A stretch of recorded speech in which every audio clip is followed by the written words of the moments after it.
ॐ श्रीर्ह्रीक्लीं अपदुद्धारिण्ये जगदम्बिकायै नमः।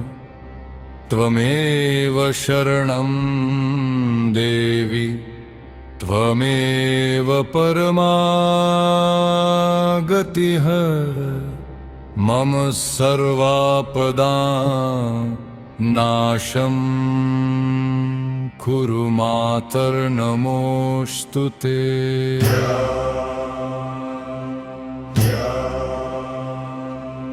ध्यायेद्देवीं रक्तवर्णां पद्मासीनां दयानिधिम्।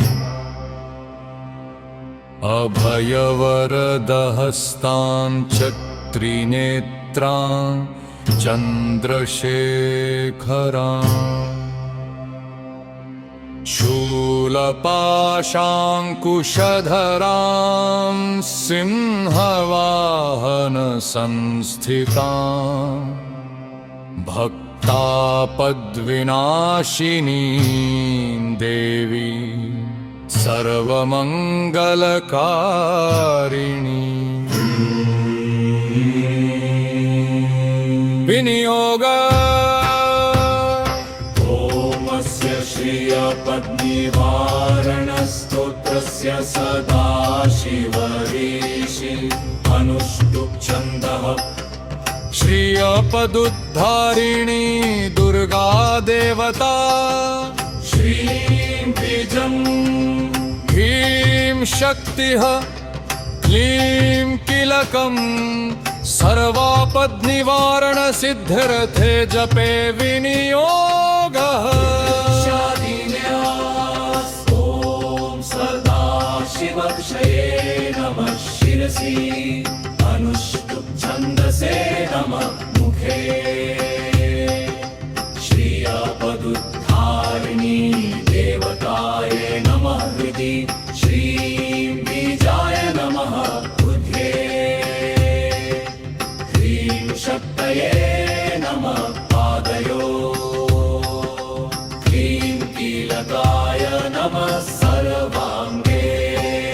करन्यास ॐ श्रीरङ्गुष्ठाभ्यां नमः। ह्रीकर्जनीभ्यां नमः। ह्रीमध्यमाभ्यां नमः। हैमनामिकाभ्यां नमः।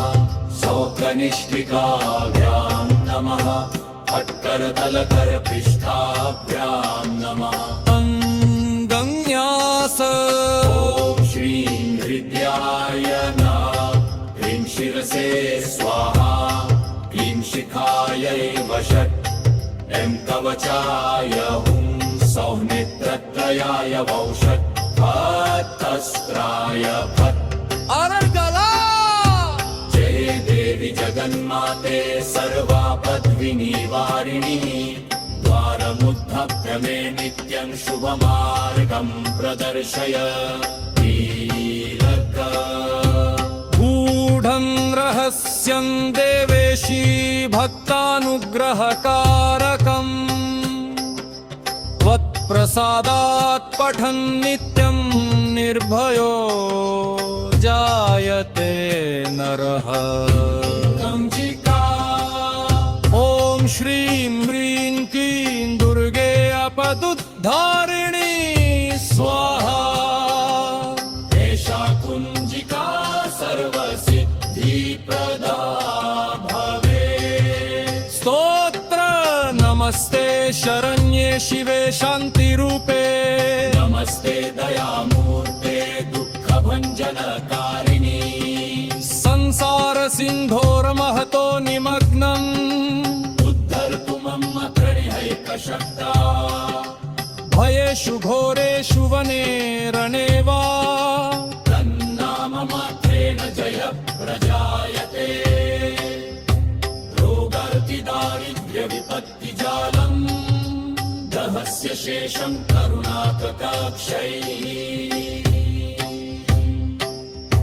ग्रहप्रभावान् दुरितानि सर्वाणि भिन्द्यप्रसन्ना भव मातरद्य। यत्र स्मृता तं हृदये विशुद्धे तत्रैव लक्ष्मीर्विजयः सुखं च तमेव माता च पिता त्वमेव रक्षापदि सर्वकाले फलश्रुती यक्ष्रव्या भक्ति तत्त्वनिर्नित्यं सतं शुभम् तस्यापद प्रणशन्ति भवेत् देव्या परं पदम् इति श्रियपद्निवारणमौलिकस्तोत्रं सम्पूर्णम्